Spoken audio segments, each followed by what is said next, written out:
The Levites in the sanctuary are called the servants in Jubilees. They are to serve in God's sanctuary as angels. It specifically identifies them as such, as the angels of the presence.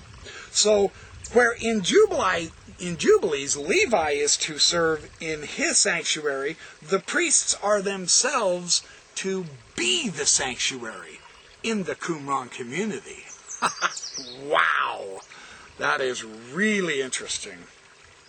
Again, the designation of the priesthood as a super sanctified holy one reflects an intensification of the older tradition that came down from antiquity, according to which the angelomorphic priests serve as holy ones. That's in Jubilees 31, verse 14.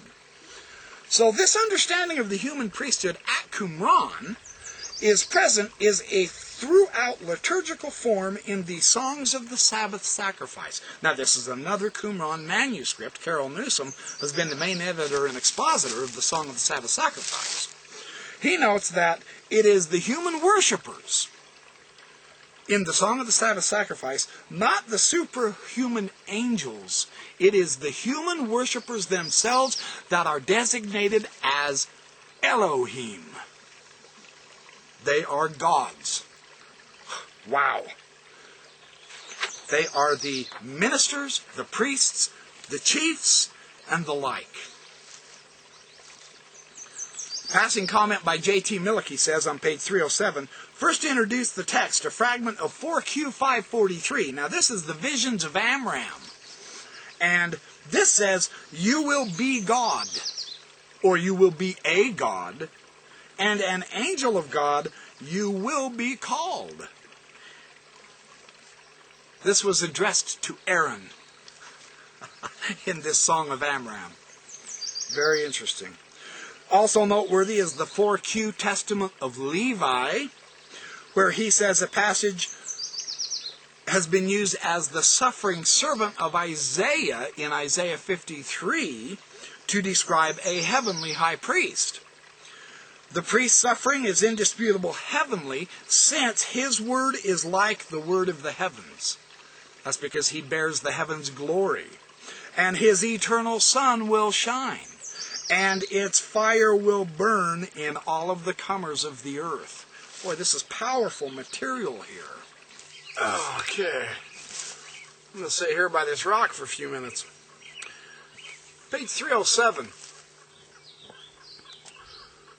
The one Qumran text that is without a doubt a description of this angelomorphic process that we see in the Dead Sea Scrolls and in the Old Testament and in Sirach and the Testament of Levi and Jubilees. I mean, the literature is becoming enormous here on this subject, is the 1QSB 4, 23 through 28. Let me read this text to you.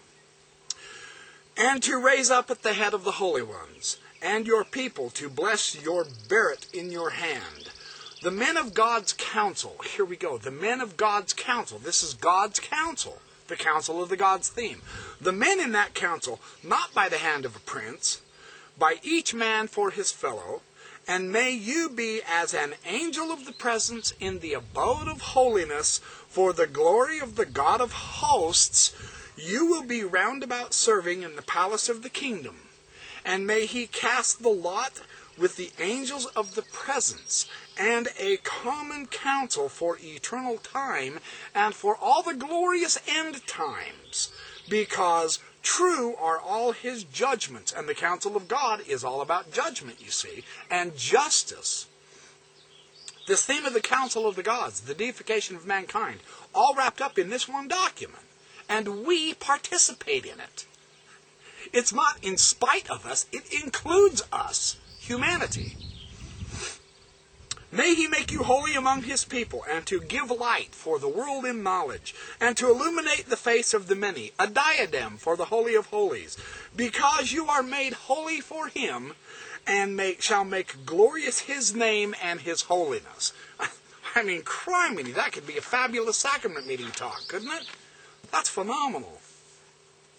We may discern here on page 308 of Fletcher Lewis, We may discern here the influence of the ordination of the Levites to their angelomorphic priesthood, just like in Jubilees chapter 31. Like the angelomorphic Levites in Jubilees, the priest in the 1 QSB is to serve in God's sanctuary. He is an angel of the face. The word panim is in the presence or the face of, the Hebrew word there. Both passages emphasize the theme of glory. They emphasize the theme of holiness. In Jubilees 31:15, Levi is to bless all the seed of the beloved, which is the whole attendants to the sanctuary, who are the earthly counterpart of the heavenly council of the gods, interestingly enough. The Aaronic priesthood. They may also refer to the high priest role as blesser of his people. Numbers 6:22-26 plays a pivotal role in the rest of the blessing scroll as it does in other Dead Sea Scroll texts. Several commentators have also seen the influence of Numbers 6 verse 25. May the Lord make his face to shine upon you and to be gracious to you. On line 27, where the priest himself is to give the light, because he's a holy, glorious being now, you see.